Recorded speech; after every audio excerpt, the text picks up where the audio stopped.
Olá, pessoal! Seja muito bem-vindo, muito bem-vinda a mais um episódio do MA na Indústria Conversas com quem faz.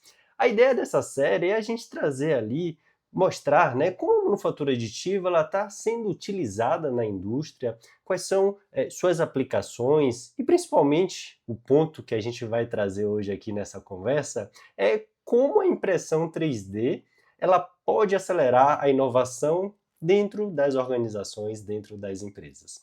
E aí, para esse bate-papo hoje, eu convidei o Renato Pradilhas, da Comprint. O Renato ele é gestor da área de soluções 3D na Comprint e atua muito diretamente, né, com projetos de inovação, transformação industrial, utilizando manufatura aditiva. Renato, seja muito bem-vindo. Eu que agradeço o convite, Luan. Será um prazer conversar um pouquinho aí com você, trocar algumas figurinhas, pegando o gancho aí da Copa do Mundo, né? Todo mundo trocando figurinhas, então vamos trocar algumas figurinhas aí no tocante à manufatura aditiva. É um prazer realmente, mais uma vez, estar aqui conversando com você. Obrigado pela participação, Renato. Vamos preencher esse álbum de figurinhas, né? Vamos completar esse álbum aí com muita Vamos lá. informação para a gente compartilhar aqui com o pessoal. E aí, Renato, para começar, se você pudesse se apresentar, né? Quem é o Renato Pradilhas, como é que começou essa trajetória aí com manufatura aditiva, para a gente conhecer um pouquinho mais de você. Tá ótimo. Bom, Luan, meu nome é Renato Pradilas, eu tenho 56 anos, sou formado em engenharia mecânica, pós-graduado em administração industrial. Bom, a minha vida nessa área da engenharia, digamos assim, ela começou há mais de 30 anos. Eu fui engenheiro de aplicação e vendas de uma grande fabricante de equipamentos rotativos, vulgo bombas centrífugas, onde eu fiquei durante 5 anos atuando nesse mercado. Depois desses 5 anos, eu assumi a vinda de uma empresa norte-americana, que na verdade era norte-americana e mexicana, era de dupla nacionalidade. Isso em 2000, faz bastante tempo aí, onde o intuito e o objetivo era trazer duas tecnologias disruptivas para cá. Um é um sistema de lubrificação por névoa de óleo, também conhecido como oil mist, e purificadores de óleo para grandes máquinas, grandes turbocompressores, né? Sempre voltado à área de confiabilidade de equipamentos rotativos, onde fiquei por 14 anos. Minha vida no tocante à manufatura aditiva é relativamente recente. Eu, enfim, aceitei esse desafio na Comprint há um pouco mais de 2 anos para assumir o departamento de manufatura aditiva, que na realidade a gente tem ali também scanners, né, voltados para engenharia reversa e inspeção dimensional, que é uma parceria que nós temos com a empresa Criaform. E na área de impressão 3D, a nossa parceria é com a Stratas. E quando você me convidou para participar, eu, obviamente, fiz esse histórico, né? Passou um filmezinho, digamos assim. E aí, o que eu cheguei à conclusão é que toda a minha carreira profissional está voltada a valor. Então, em nenhuma das empresas que eu atuei foi na venda de commodities ou de coisas de baixo valor, mas sim de alto valor agregado, onde um ROI é relevante, onde o payback do equipamento é extremamente importante, e não só a questão técnica, né, da aplicação em si, mas todo o contexto. Então, me deu esse insight aí, falei, poxa, todas as empresas realmente, e não diferente agora na Comprint, né, o que nós oferecemos como solução para os nossos clientes são soluções de alto valor agregado. Perfeito. Excelente, Renato. Falando um pouquinho, né, até aproveitando um pouco dessa sua trajetória, né, o que que você enxerga ali de principais gargalos hoje, né, que você visualiza dentro do processo, principalmente de desenvolvimento de produtos, né, das empresas? Você tem todo um histórico aí, né, uma atuação industrial, né, e agregar valor, né, às indústrias. Mas dentro desse contexto, né, de desenvolvimento de novos produtos, novas soluções, o que é que você acaba enxergando desses gargalos?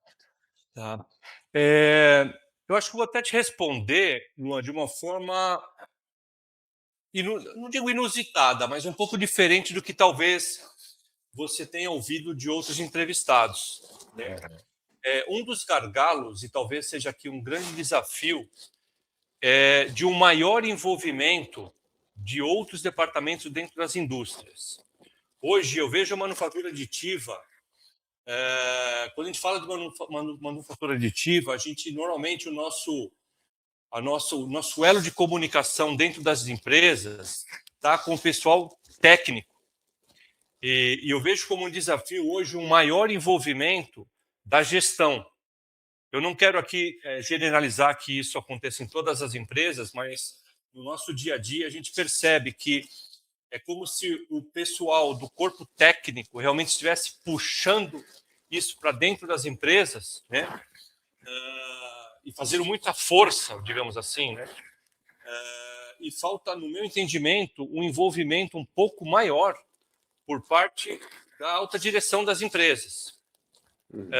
Outra coisa que eu percebo, em muitas empresas, a manufatura aditiva, ela está ali no cantinho, vamos dizer assim, ela está ali num determinado departamento, e muitas pessoas que trabalham nessas empresas sequer sabem da existência que ali tem uma impressora de alta performance que poderia contribuir Sim. em muitos outros setores. Então eu vejo que está muito quase que nichado ali dentro de um departamento a utilização da manufatura aditiva. Eu acho que é um desafio hoje, independentemente do segmento, seja aeroespacial, automotivo, bens de consumo.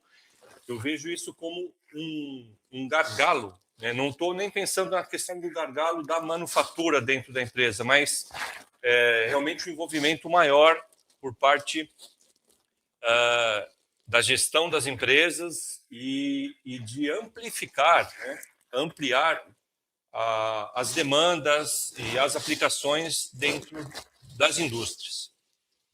E é interessante, né, Renato, que muitas vezes a partir do momento que essas pessoas, né, esses profissionais que estão ali na indústria, que tem aquela impressora 3D e que não sabiam, né, mas a partir do momento que elas começam a entender e saber que existe essa possibilidade, geralmente vai para um outro patamar, né? Porque começa a enxergar outras possibilidades e aí entra aquela questão que você comentou, né? De agregar valor e de gerar valor para a empresa como um todo, mas não apenas para nichos específicos, né? Ou setores específicos. É, Exatamente. dentro desse contexto, Renato, como é que você enxerga, por exemplo, a partir do momento que esses profissionais, né, visualizam essa possibilidade, para que eles possam testar, por exemplo, ideias, né, implementações, como usar a impressão 3D de uma forma que consiga validar até rapidamente, né, algumas possibilidades, algumas soluções, e isso agregue valor à indústria como um todo, né? Perfeito. Eu vou até te dar um exemplo, Luan, Uhum, de o que nós temos como intuito, né, e objetivo, nós promovemos o que a gente chama de Tech Day ou Innovation Day, que é um dia onde nós dedicamos a estar dentro de um determinado cliente.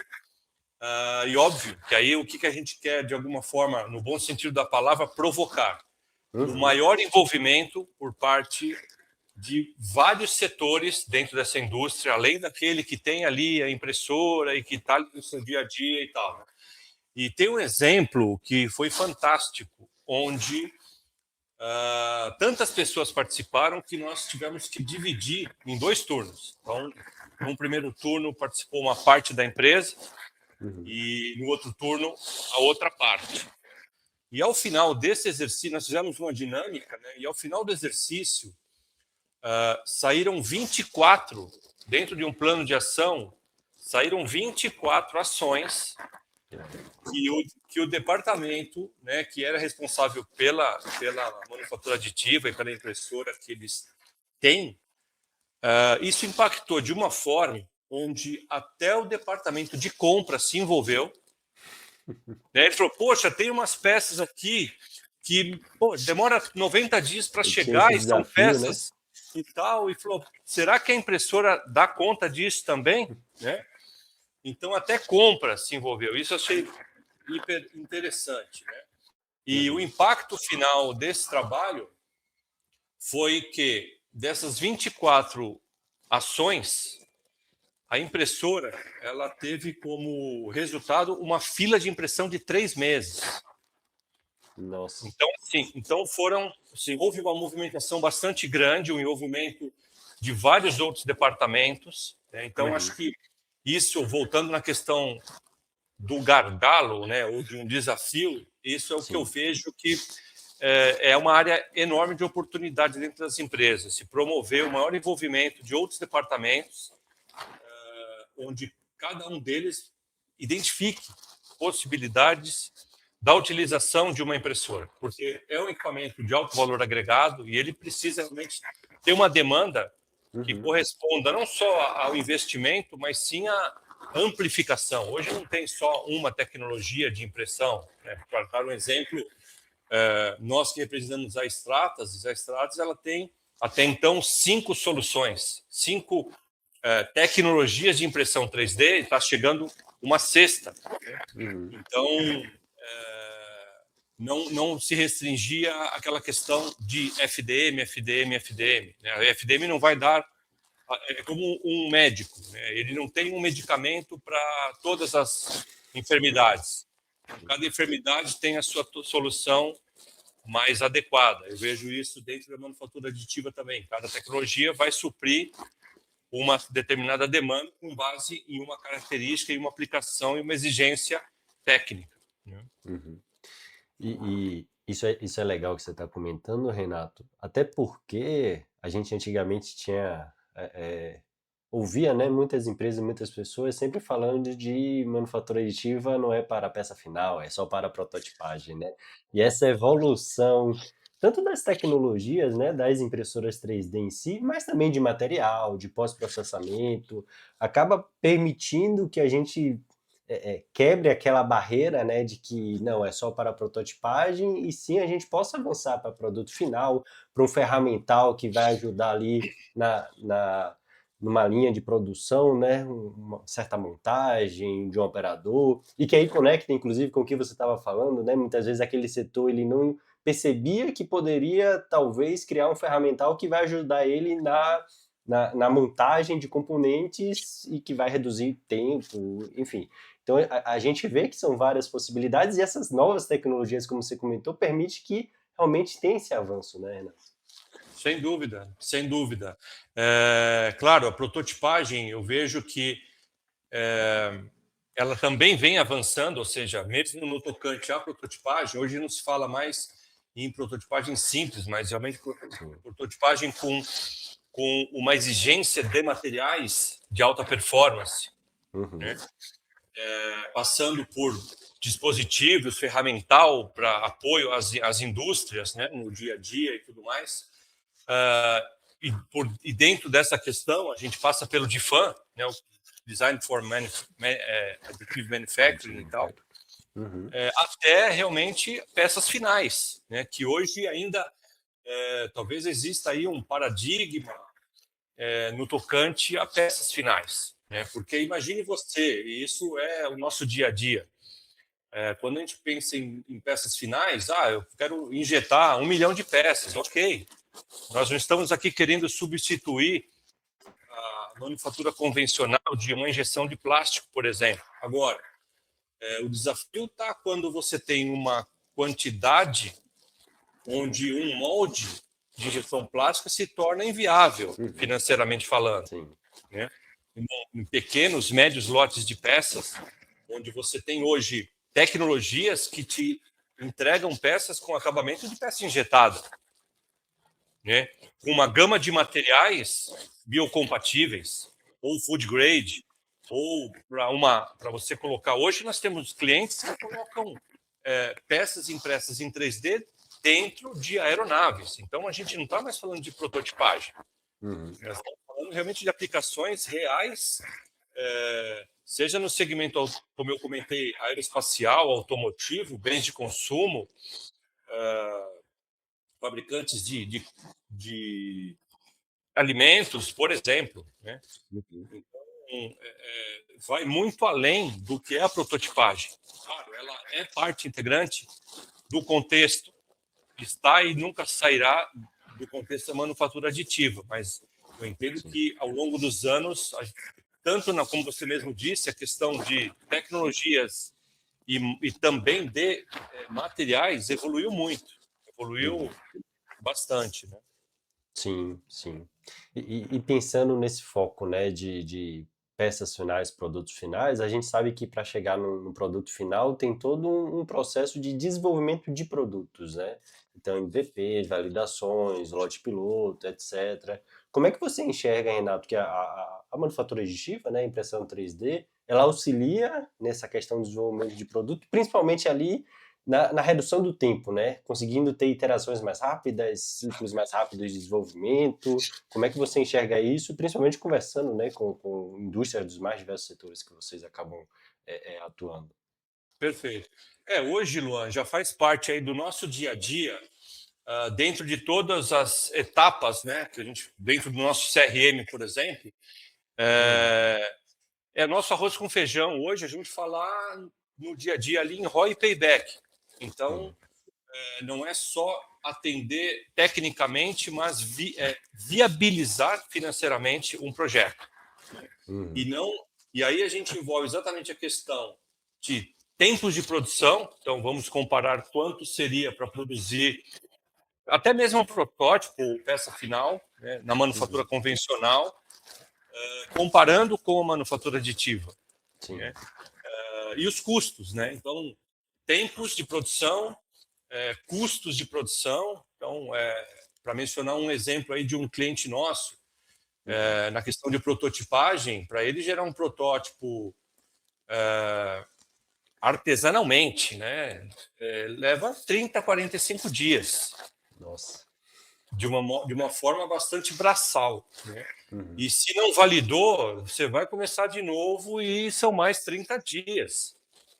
Então, se você tem, e hoje nós temos também segmentos onde trabalham com lançamento de novos produtos, Uhum. né? Então, imagine você, empresas que trabalham com lançamento de produtos que, por exemplo, na primavera, no verão, lançamentos para uma determinada temporada. 30 Uhum. dias que ele retarde o lançamento de um produto, a concorrência já engoliu. É. Quando ele for lançar, ele já perdeu o timing, ele já perdeu aí. E aí entra naquela questão que esse é o outro maior desafio, né? Uhum. Não é o quanto você o protótipo ou custa o equipamento, é quanto você deixou de ganhar por não ter lançado antes da sua concorrência. Sim. E isso você não consegue quantificar. Uma das coisas, Luan, que é até difícil de se mensurar, vou dar um exemplo aqui, de uma empresa calçadista, onde você tem o lançamento de uma linha Coleção, né? para uma coleção para o verão, né? Uhum. Se você tem um atraso na validação dos protótipos, isso compromete até a, o PDV, o ponto de venda, né? Uhum. E se o concorrente ele chega antes com o lançamento que vai concorrer realmente com o seu produto, o grande desafio aqui é você quantificar quanto que você deixou de vender. Exato. E isso não estamos falando de o custo de um protótipo, mas estamos falando de milhões de reais que você não vendeu por não ter lançado o produto antes do seu concorrente ou seja, é o custo da oportunidade ali. Então, a gente muitas vezes comenta, né, que quanto custa ter uma impressora e quanto custa não ter a impressora, Excelente. né? Não, esse... E o ROI, a gente está falando bastante sobre a questão de ROI payback, que hoje é um arroz com feijão dentro da Comprint. Uhum. Então, hoje o que a gente tem, de certa maneira, tem tentado e buscado, eu não gosto muito dessa palavra de tentar, né?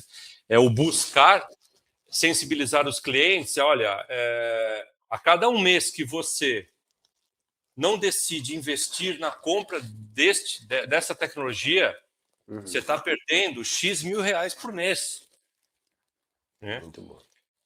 Então, é uma forma de sensibilizar os clientes de que, além da solução técnica, tem toda uma questão financeira. E um dos desafios exatamente do conhecimento, daquilo que a gente estava comentando no início da conversa, né, de envolver outros departamentos, né, principalmente a questão gerencial. Então, eu vejo isso hoje, uma falta de um envolvimento muito maior por parte da alta direção das empresas. A manufatura aditiva, ela, no meu entendimento, tá, ela ainda é algo secundário. Sim. Vem ganhando espaço, mas ainda há um campo bastante amplo aí a ser explorado nesse sentido. Esse ponto que você trouxe, muitas vezes eu gosto de falar também, né, seja em apresentações, seja, enfim, nas redes sociais, que é justamente o valor agregado, né, que a impressão 3D pode trazer, só que muitas vezes ele não é percebido de imediato, né? Então, muitas vezes o que muitas empresas fazem, e imagino que talvez seja um pouco parte do seu dia a dia, Renato, não, quanto é a impressora 3D, quanto vai custar fabricar essa peça, e eu vou comparar diretamente ali com outro processo de fabricação, mas não está percebendo que esse tempo, muitas vezes, né, de deixar de ter aquele protótipo, em vez de demorar 30 dias e fazer aquilo em 7 dias, em 5 dias, o quanto ele vai ganhar lá na frente, né? E que muitas vezes isso acaba sendo, inclusive, exponencial, né? Nem um acréscimo, né? Pequeno, mas muitas vezes é exponencial, porque como você falou, vai sair na frente dos concorrentes e vai conseguir ter o mercado ali, né, à disposição. Então, esse é um ponto que geralmente eu busco também trabalhar, né, e conversar muito com as empresas, de não fazer essa relação direta, porque hoje ainda, né, muitas vezes, se você comparar o valor de uma peça fabricada por manufatura aditiva e o valor fabricado por outro processo de fabricação, dependendo, claro, de complexidade e todas aquelas questões que a gente já sabe, muitas vezes vai ficar ali igualitário, ou o custo da manufatura aditiva vai ser um pouco maior, mas o que ela proporciona, né, além disso, que é o grande diferencial, e aí uma das primeiras frases que você comentou, é o valor, né, que a manufatura aditiva ela pode agregar direta e indiretamente também, né? Exato. E isso é bem interessante, é importante a gente ficar sempre falando e ressaltando, porque, inclusive, as empresas que percebem isso, elas já têm um diferencial, elas já saem na frente, né? E aí, quando compara com um concorrente, ela já está muito à frente do concorrente, né, Renato? Sem dúvida. Sem dúvida, é o que a gente comenta, né? Quem sai à frente bebe água fresca, né? É, Bebe exato. água fresca. Sim. Tem, Então, eu vejo isso como... Sim, pode falar, Lu. Aham. Tem algum caso, Renato, que você possa compartilhar aqui com a gente, né, de alguma empresa, algum parceiro de vocês, ou enfim, algum case, né, que tem justamente, né, essa demonstração de como a manufatura aditiva, como a impressora 3D, ela conseguiu acelerar, né, a inovação, trazendo essa possibilidade, né, de inserir um produto mais rápido no mercado, ou algum ganho, talvez indireto, que ela teve, mas que aquilo ali já deu ROI satisfatório que, enfim, valeu a pena a aquisição da impressora 3D. Tem alguma empresa ou algum caso que você possa comentar para a gente, Renato? Tá. Não, tem um caso bastante interessante, Luan. Só não posso, obviamente, falar o nome da empresa, Aham, mas é do segmento alimentício. sim. O grande desafio é que o parque industrial é ainda, né, bastante antigo, né? Então, equipamentos que vieram de fora do Brasil e tudo mais, e aí, obviamente, com o passar do tempo, as peças sofrem desgastes. Sim. Muitos das peças, eles sequer tinham o desenho dessas peças, e o tempo de entrega das peças era realmente muito alto. Uhum. O custo da peça também relativamente alto. Então você imagina, ele tem que fazer um estoque preventivo de peças caras, sem saber quando que irão quebrar. Sim. E aí, isso já faz alguns poucos anos, eles investiram numa impressora, e aí começam a se quebrar aqueles paradigmas, né, Luan? Porque quando você fala em polímeros, né, mas não é tão resistente quanto o aço, né, quanto o Essa metal, é aquela história clássica, né, toda. Renato? Essa daí é jargão, né? E então eles começaram a fabricar peças em polímeros. Em resumo, para fazer uma analogia aqui, Sim. enquanto uma peça original tinha que ser trazida do exterior, custava $1.000, uma peça fabricada na impressora, ela custava $100. Então, por aí a gente já vai analisando o saving Sim. que a empresa teve.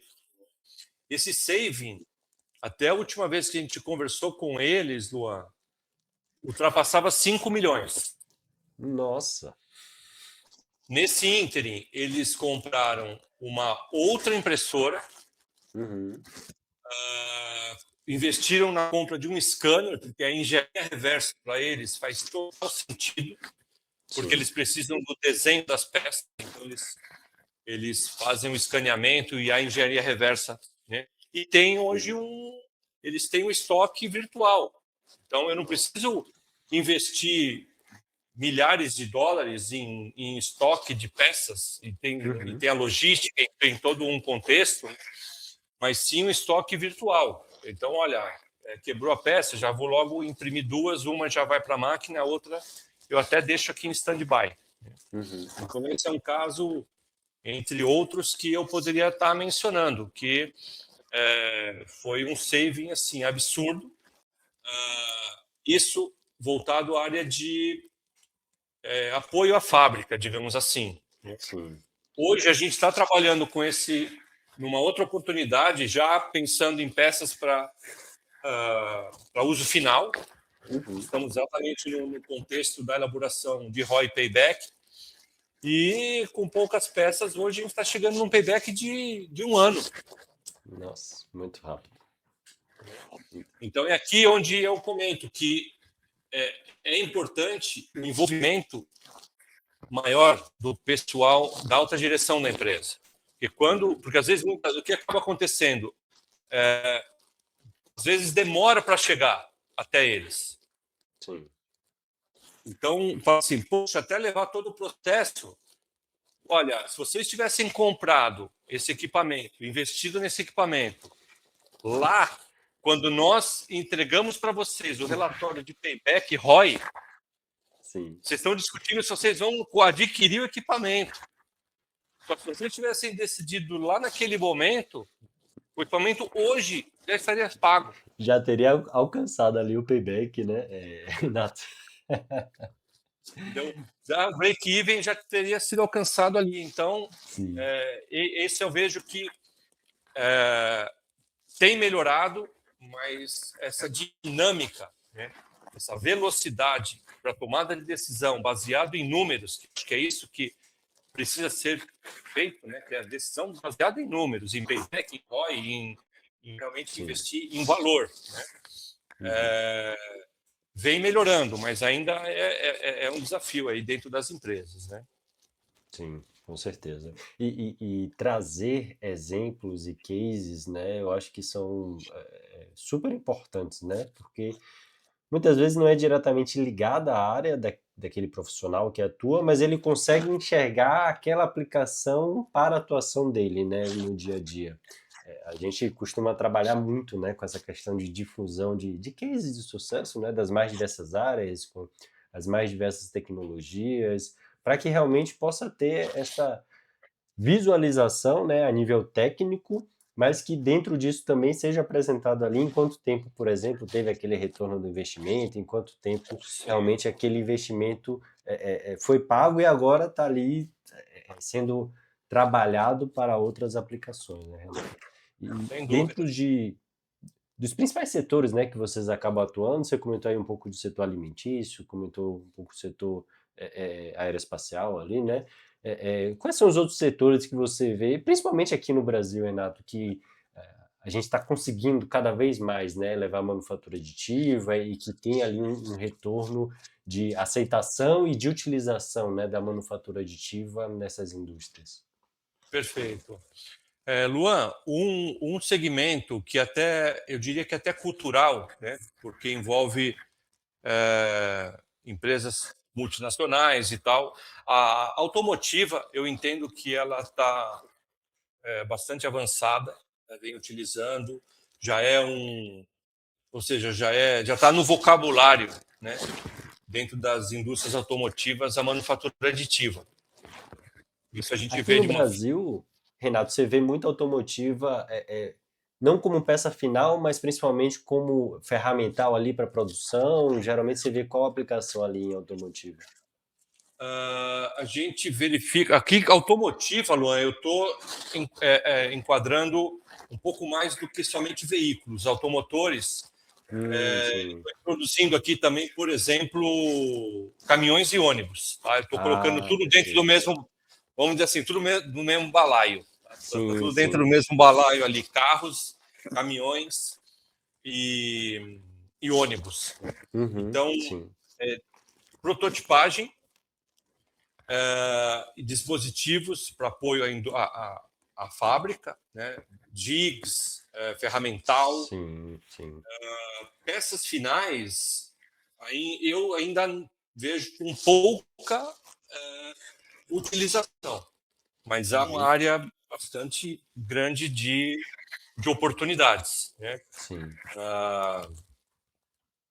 Então, acho que tem aí um caminho, um oceano azul a se navegar dentro de, de peças para uso final. Claro que a gente tem que Uhum, fazer essa análise de, peraí, a partir daqui justifica eu ter um molde de injeção plástica e tal, sim, sim. mas edições limitadas ou até mesmo reposição. Então, imagine você, quantos carros que hoje, eu estava até conversando no outro dia sobre aquela questão de vintage, né? Então, o pessoal que colecionador de carros, putz, quebrou o botãozinho daqui e tal. Então, ou até motocicletas, enfim. Então, tem uma área de oportunidades Uhum, importante dentro desse contexto, excelente. para você ter aí, edições limitadas ou peças especiais, onde o fabricante, o veículo saiu de linha, não se fabrica mais. E hoje a gente tem também, obviamente, tecnologias que replicam perfeitamente, né, a peça, enfim. Então, automotivo eu vejo bastante avançado, aeroespacial nem se fale, realmente Sim. cada vez mais estão utilizando a manufatura aditiva, a indústria Uhum, calçadista, mais voltada à prototipagem, o agronegócio, nós temos bons clientes dentro desse segmento, né, que vem utilizando de uma forma surpreendente, eu diria até, a manufatura aditiva. uhum, Bens de consumo, metal mecânica, né? Então é bastante amplo, né? sim. E para prototipagem ultra realista, nós temos uma tecnologia chamada Polyjet, acho que você a conhece, e então ali Sim. protótipos ultra realistas, fabricantes de cosméticos, de perfumes, enfim, de embalagens, né? É uma tecnologia maravilhosa, assim, no tocante à aprovação, validação de produto, né? Porque você pega a peça na mão e fala, não é possível que isso aqui é a manufatura aditiva, não é uma impressora 3D que fez isso, né? Então, Isso que eu realmente, ia falar. É até difícil às vezes comparar e falar que não é é um produto final, né? Que é a perfeição e tão próximo, né, realmente de um produto final, muitas vezes às vezes quem não conhece um pouquinho mais a fundo passa despercebido, né, Renato? e falando dessa tecnologia, aí indo até para um segmento, Luan, que cada vez Hum, mais a gente percebe que vem se intensificando, é a área sim, médica, sim, né? sim. Então, você pode imprimir com a mesma textura, com a mesma dinâmica, por exemplo, um coração, ou um fígado, enfim, é impressionante, né? Em escala Pantone, ultra realismo, sabe? Não é possível, isso aqui não pode ser. Sido impresso em 3D. Isso é uma realidade. Isso hoje já é uma realidade, né? E acaba ajudando muito também na questão educacional, né? Eu vejo muito escolas, né, na área de saúde, por exemplo, tendo algumas impressoras 3D para ter essa possibilidade, né, ou adquirindo através de prestadores de serviços, né, para justamente Sim, ajudar no processo, né, de formação ali, seja de médicos, enfermeiros, de outras pessoas da área da saúde. perfeito.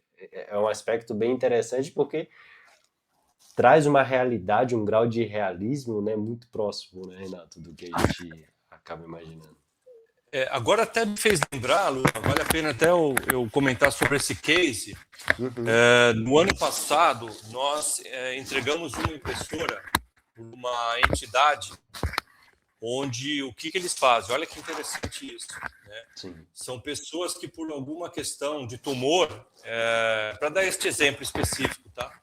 Eles Uhum, perdem a vista. Né? sim. Então fica literalmente um buraco. Né? Uhum, Então, assim, como que fica a autoestima dessa pessoa? Né? Como que é. ela se sente caminhando na rua com um buraco na face? Né? Então, o que essa impressora ela faz? Obviamente, você faz um escaneamento do lado perfeito, Uhum, replica isso, espelha, você imprime a peça com a textura e tal, e tem um ímã, então a pessoa, ela anexa aquela peça à face, né? E uhum. sai à rua, coloca um óculos e, enfim, então você melhora a qualidade, a autoestima da pessoa. E como que você quantifica isso em dólares ou em reais? Não tem como, Não né? consegue. Não consegue. Então, são coisas que fogem do tangível. Né? Uhum. Fogem do tangível. E é perfeito. É perfeito. Esses exemplos da área de saúde tem alguns que são muito incríveis e que muitas vezes a gente não imagina, né? E como você falou, é um valor ali que você não consegue quantificar. Para a pessoa, Sim. enfim, o valor ali é o mínimo possível, né?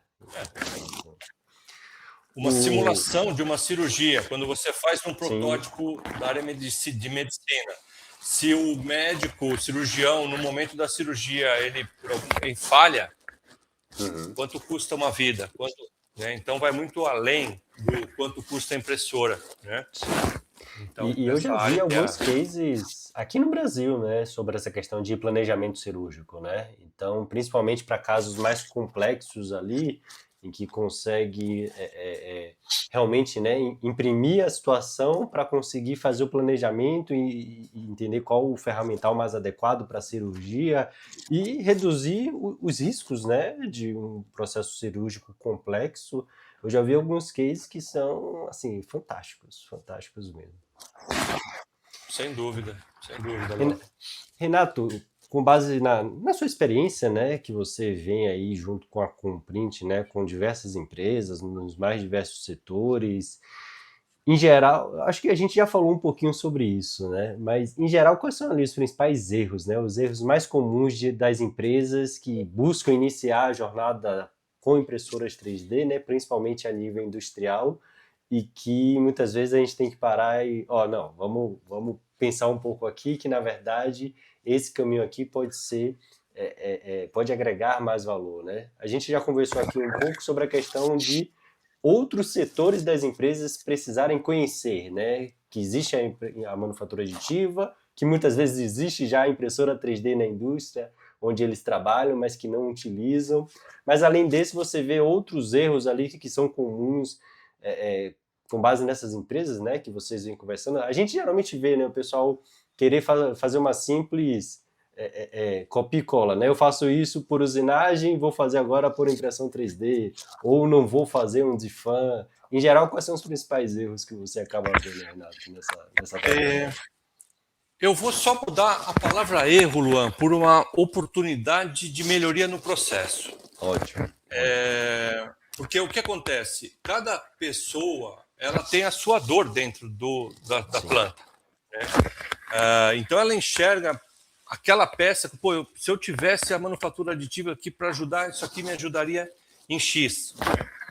Agora, normalmente, quando a gente começa um relacionamento com um lead novo, onde ele ainda tem muitas dúvidas, e não é nem no tocante a qual é a tecnologia que vai me atender. Eu acho que antes de se pensar em qual é a tecnologia que melhor vai me atender, quais os cases, quais as minhas dores que, uma vez resolvidas, Sim. vão me dar um maior e mais rápido retorno sobre o meu investimento.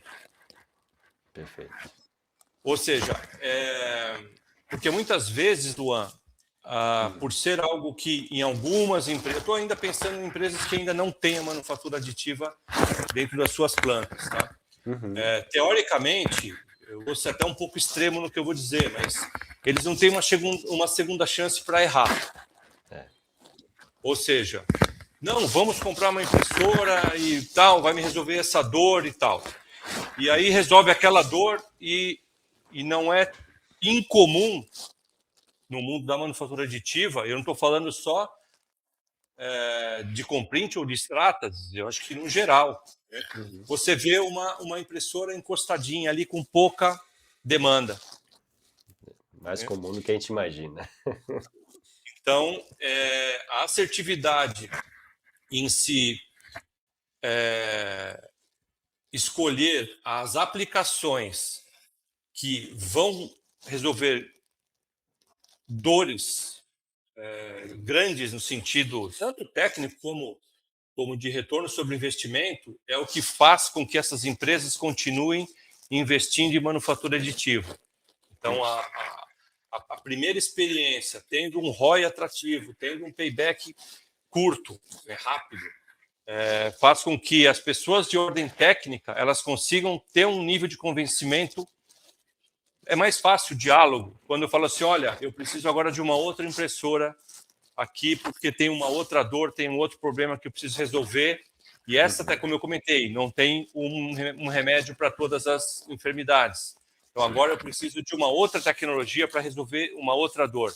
Então, se eles tiveram êxito no critério de escolha das dores e o ROI e o payback atrativo, isso faz com que a engrenagem ela funcione de uma forma mais rápida e cadenciada dentro da indústria. Então, eu vejo isso muitas vezes como eu quero resolver uma dor imediata. Sim. Né? E aí o diagnóstico é como você entrar num pronto-socorro e uma dor que você precisa sanar aquela dor naquele momento e ponto final. Te aplica uma injeção e você vai para casa. Agora, e a causa raiz? Sim. Então, eu entendo que esse diagnóstico, quando a gente... e aí é onde também a Comprint tem esse diferencial de ter um time de engenharia de aplicação dedicada ao cliente, e a venda ela é consequência, ela não é a causa. A gente é mais assertivo na solução, explorando e ampliando as aplicações mesmo, né, do cliente, para que realmente ele tenha o maior aproveitamento do investimento que ele está fazendo. Porque o que a gente precisa, e a gente faz isso, é você valorizar o dinheiro do seu cliente. Sim. Não tem coisa pior do que você entregar um equipamento para um cliente e depois de 1, 2 anos está subaproveitado, subutilizado. Fala, poxa, é uma pena que isso tenha acontecido. Então, eu acho que um erro, voltando à palavra erro que você utilizou, você querer tratar uma dor com uma injeção e não olhar as coisas de uma forma um pouco mais holística e mais, ou seja, um campo visual maior antes de tomar a decisão pela melhor tecnologia que vai te trazer o melhor retorno. Não fazer um estudo mais aprofundado, né, para entender realmente se aquela injeção ela vai ser generalista, né? E muitas vezes ela não vai servir, né? Fazendo essa analogia que você trouxe.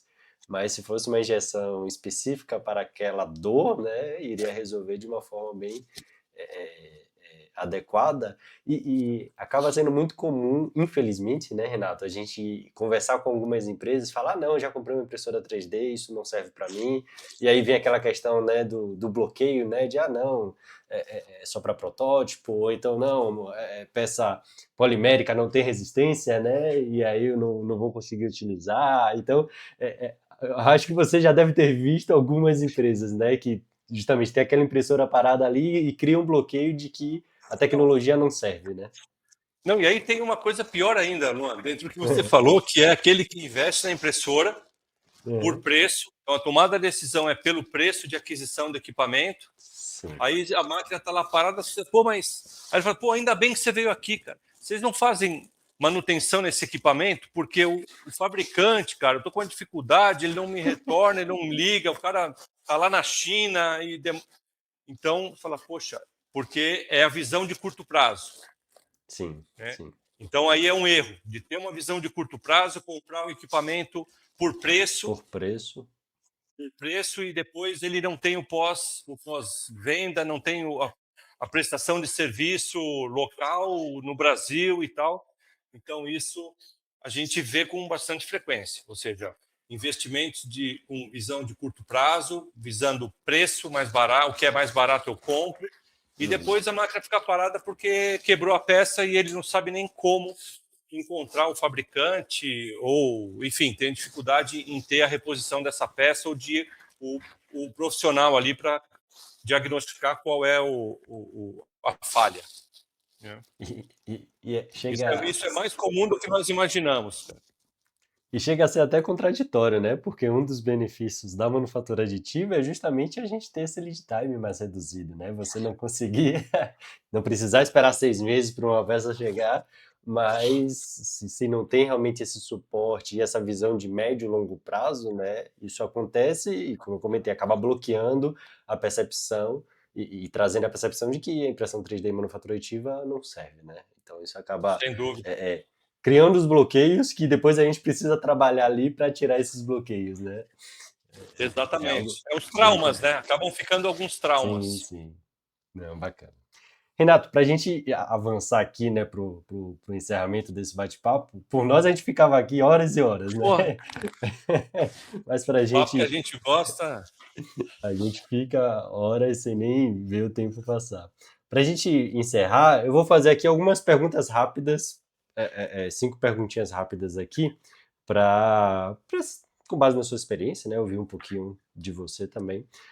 A gente já conversou de algumas aplicações de impressão 3D, mas qual seria ali uma aplicação de impressão 3D que te impressionou? O que é que ficou ali marcado para você? Né?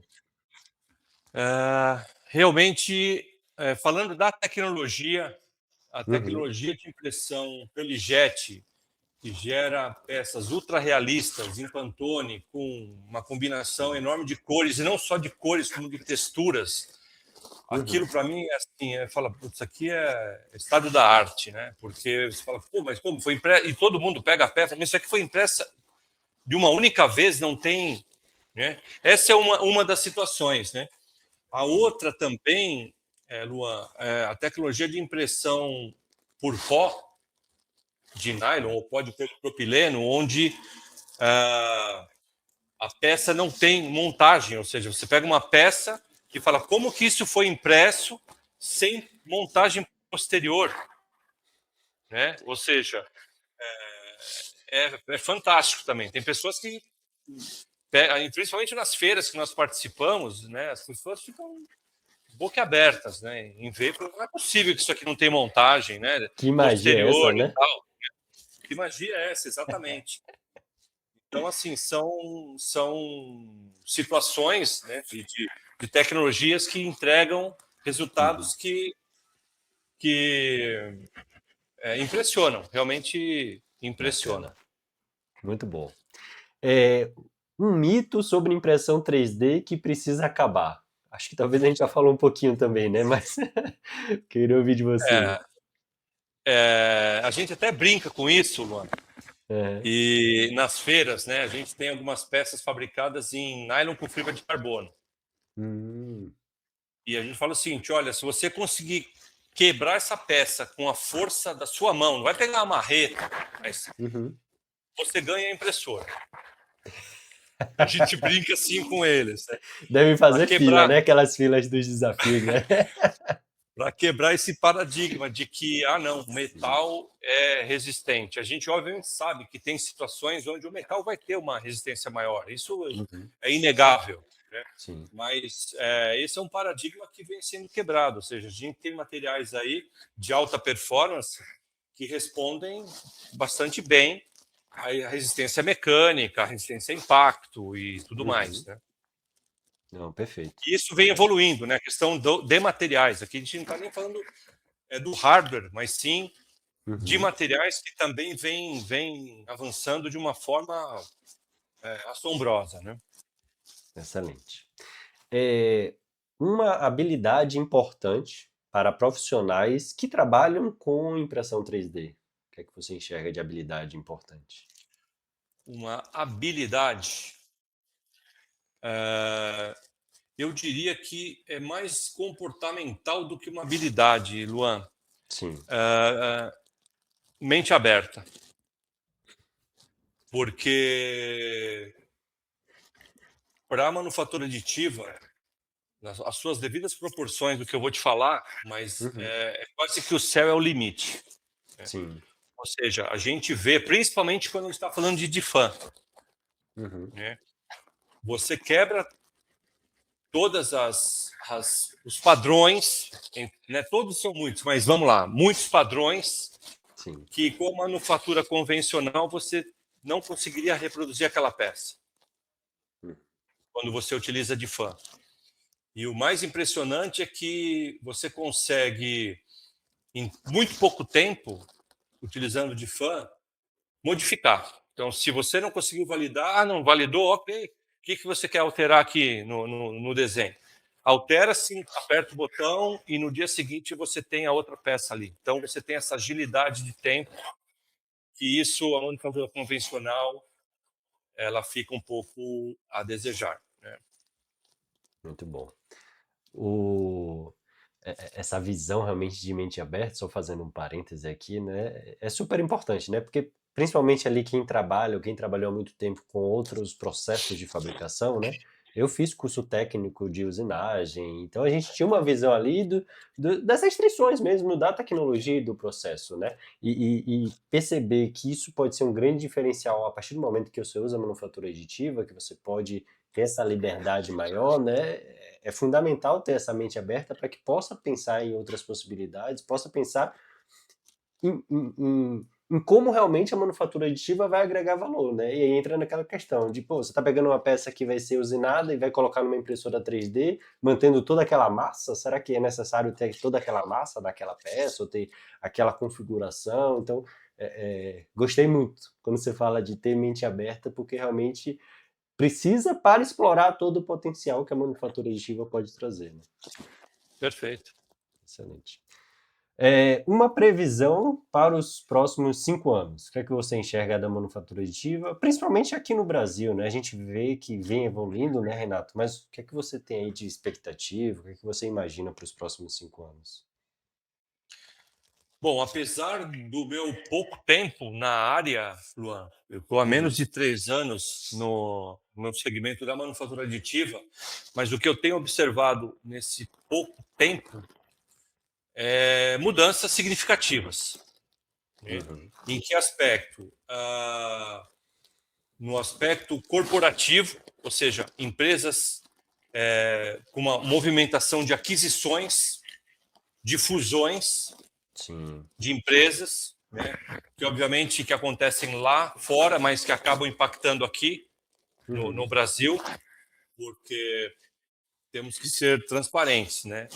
Hoje tem muito mais fabricantes de equipamentos de manufatura aditiva internacionais do que locais. Sim. Né? Então essa movimentação ela vem acontecendo de uma forma sensível.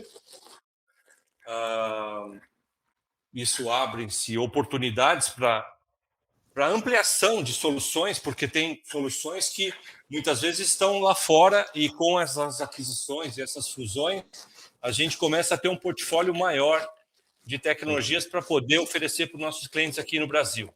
Ou seja, encontrar, voltando à analogia da medicina, né? Tendo mais remédios para tratar e curar outras enfermidades, que hoje talvez existam algumas certas limitações, né? Sim. Eu vejo também um avanço bastante sensível por parte de algumas tecnologias chinesas, e ao contrário do que nós imaginamos, né, deixou de ser aquele equipamento que, mas isso não tem durabilidade, isso não entrega resultado. Eu me surpreendi com um equipamento que eu vi num cliente nosso que realmente tem uma entrega bastante razoável para o que se propõe a fazer. Sim, sim. Então, assim, ao que se propõe a fazer, a proposta de valor, ela entrega. Está ali o resultado. Aí tem a questão que eu comentei contigo um pouco tempo atrás, né? Como é que fica a questão do pós-venda? Sim. Então, ainda existe aí alguns Esse desafios desafio, por né? parte. Exatamente. Né? Ainda existe esse desafio. Mas eu vejo que vem avançando numa velocidade bastante grande. A adoção da manufatura aditiva em outras empresas, isso também vem acontecendo, né? Não só nas indústrias multinacionais, né, que já tem essa cultura, mas em empresas familiares. Vou dar um exemplo aqui. Né? Então, já se comenta, já se fomenta a implementação de investimentos em empresas familiares de manufatura aditiva. Né? Excelente, muito bom. E para a gente terminar, Renato, a última pergunta, né? Um conselho que você daria ali para empresas que querem começar com a manufatura aditiva? Comecem certo. E aí eu volto no que é o começar certo. Tendo uma visão macro, envolver o maior número de departamentos, mesmo nas empresas pequenas, estressar, digamos assim, as aplicações, né? Ter uma visão, um campo visual maior do que a dor momentânea. Sim. Trabalhar baseado em cima de retorno sobre o investimento e não sobre o custo inicial do equipamento. Sim. Porque uma das coisas que, enfim, a gente evita é aquela coisa do me manda a proposta, quanto custa, sabe? Ele não é uma questão de, não é assim que, por exemplo, a gente compra um carro, né? Você não chega numa concessionária e fala assim, qual é o carro mais barato que você tem aqui? É esse que eu quero. Né? Ninguém compra carro assim, ninguém compra roupa assim. Você não entra numa loja de roupas e fala assim, qual é a calça mais barata que você tem? É essa que eu vou levar. Eu quero uma calça jeans, número 42, a mais barata que você tem. Pode colocar na sacola que é essa que eu vou levar. A gente não compra roupa assim, a gente não compra carros né, assim. Então, imagine um ativo dentro de uma empresa. Então, acho que as decisões precisam ser tomadas baseadas em payback, ROI, e não em preço. Então, começar certo é começar realmente com essa visão macro de que esse investimento precisa ser bem feito para que a manufatura aditiva ela se perpetue dentro da empresa. Ou que, se não seja perpétuo, que realmente seja um investimento visando longo prazo e mudando a tecnologia e não ficar só numa primeira experiência. Né? Eu vi uma frase uma vez, Luan, só para a gente concluir também, o cliente é aquele que compra de você pela segunda vez. Pode parecer muito óbvio, né? Porque a primeira vez ele está experimentando a sua tecnologia, ele está experimentando. Quando ele Uhum. compra a segunda vez, aí ele é um cliente. Uhum. Então, acho que é importante que a decisão seja bem tomada para que ele volte a investir na tecnologia que você apresentou como a melhor solução. Muito bom. Vou, vou começar a usar essa frase aí também. Porque demonstra, né, que o cliente enxergou o valor, que está realmente satisfeito, né, com a solução e que ambos, né, a empresa fornecedora e o cliente podem continuar a evoluir juntos, né? Então, o poder da recompra, né, é super importante para que essa relação se estreite cada vez mais, né? Sem dúvida, Luan. Renato, muito obrigado pela conversa. Muito bom conversar com você hoje aqui. Tenho certeza que muitos dos profissionais, né, que estão assistindo e que vão assistir a gente, seja de engenharia, das mais diversas áreas, né, como a gente comentou aqui, eles vão sair desse episódio aqui enxergando como a manufatura aditiva pode ajudá-los e das mais diversas formas que a gente comentou aqui, né? E aí, Renato, para quem quiser acompanhar um pouco mais do trabalho que vocês vêm realizando, né? Você, a Comprint, com essas soluções, né, de manufatura aditiva, de scanner e outras soluções 3D, onde é que eles podem encontrar mais informações? Como é que eles podem acompanhar vocês?